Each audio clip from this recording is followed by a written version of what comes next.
আল্লাহুম্মা আমিন। সারা বাংলাদেশে পর্যায়ক্রমে নামাজ হচ্ছে, ইস্তেসকার নামাজ হচ্ছে, আর ঢাকা বিশ্ববিদ্যালয়ে যে ওখানে করা যাবে না।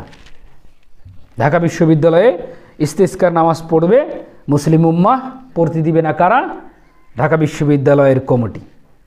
টোটাল কমিটিতে আমার মনে হয় যদি 100 জন থাকে, 90 জনের নাস্তিক।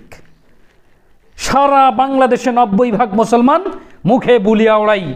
সরকারও হজ করছে, ওমরা করছে, নিজেকে মুসলিম দাবি করে, আর গুটি কয়েক নাস্তিক দিয়ে দেশটা কুপকাত করে রেখে দিয়েছে।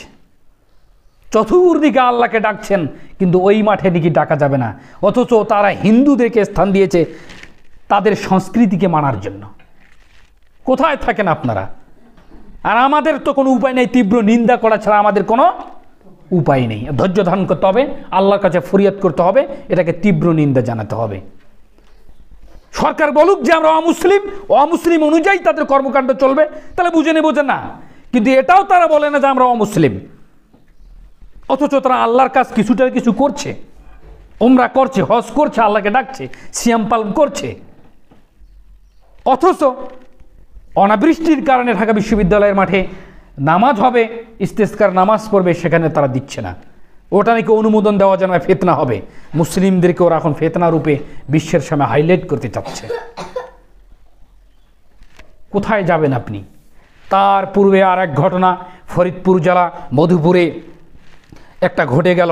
মন্দিরে কেবা কারা ওরাই আগুন লাগিয়ে দিয়ে আমাদের মুসলিম 2 ভাইকে ওরা আটক করিয়ে পিটিয়ে, যুবক টকবকে যুবক 15 থেকে 16, 17, 18 বছর একজন বয়স হবে, তাদেরকে বেঁধে তাদের ওখানকার চেয়ারম্যান ধরে পিটিয়ে একেবারে যতক্ষণ পর্যন্ত মারা যায়নি ততক্ষণ পর্যন্ত তাকে পিটাতে দিতে তাদেরকে নিঃশ্বাস ত্যাগ করে দিয়েছেন।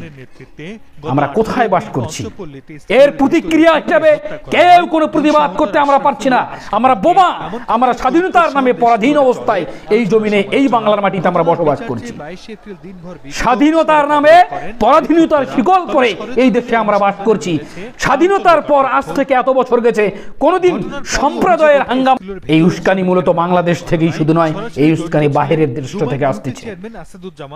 পাশেই যে এই যে আছে ভারত, এখান থেকে আসতেছে।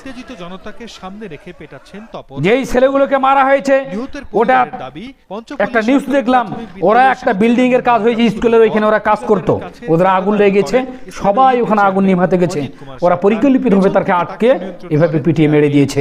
তারপর মুসলিম যারা ওখানে আছে তারা বিচারের জন্য র্যালি করেছে বা মিটিং মিছিল করছে, মানে যেটা শাসকের কাছে, সরকারের কাছে দাবি, এটা করছে। এই জায়গায় নস্যাৎ করার জন্য প্রশাসনিকেরা এমন ভাবে গুলি ছড়াছড়ি করে আরেকজনকার প্রাণ চলে গেল। আপনি কি মনে করেন আমরা স্বাধীন রয়েছি? আমরাই সংখ্যালঘু দেশে এখন আমরা কথা বলতে পারবো না? কিসের 90% মুসলমান? কথা বল।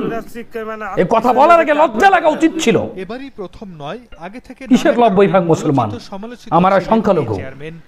সব দেখবেন A to Z পর্যন্ত প্রত্যেকটা সেক্টরে দেখবেন ওদেরকে বসিয়ে রেখেছে বেধর্মীদেরকে। আপনি কথা বলতে পারবেন না, আপনার বাক স্বাধীনতাটাও কেড়ে নিয়েছে।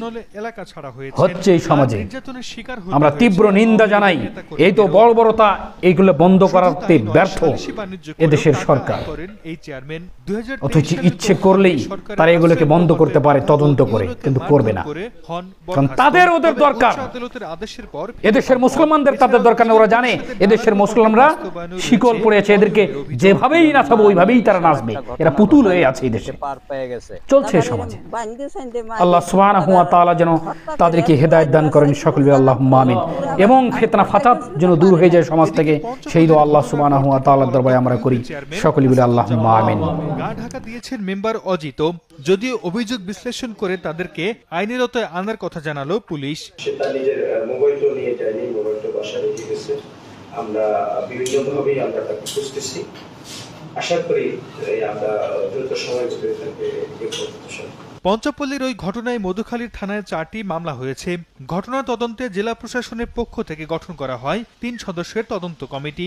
2 ভাগে হত্যা মামলায় গ্রেফতার হয়েছে 12 জন। সময় সংবাদ, ফরিদপুর।